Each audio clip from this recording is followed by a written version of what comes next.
त्यानंतर आपल्याला पाहायचं आहे आत्मनिरीक्षण पद्धतीचे तोटे किंवा दोष. तर पहिला दोष पहा, आत्मनिरीक्षण करणे कठीण असते.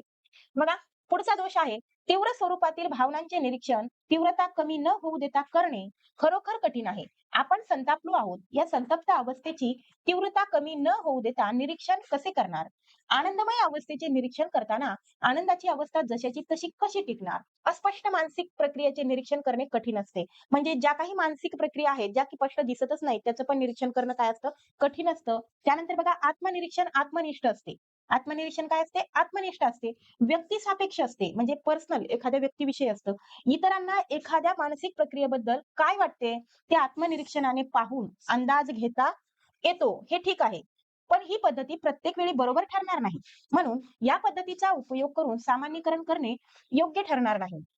आत्मनिरीक्षण व्यक्तिगत असल्यामुळे व्यक्तीच्या आवडीनिवडीचा, कशाचा?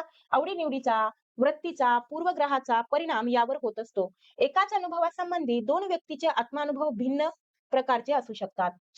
त्यानंतर बघा, काही वेळा आत्मनिरीक्षण करणारी व्यक्ती तिला काय वाटले हे सांगण्याऐवजी तिला काय वाटायला हवे होते हे सांगण्याची दाट शक्यता असते. म्हणजेच काय? तर सत्य अनुभूती लपवून इतरांना काय रुचेल ते सांगण्याकडे व्यक्तीचा कल असू शकतो. त्यामुळे या पद्धतीने काढलेले निष्कर्ष विश्वासार्ह नाहीत. अबोध मनात दडलेल्या भावनांचा आणि वासनांचा आत्मनिरीक्षण पद्धतीनं अभ्यास करता येत नाही.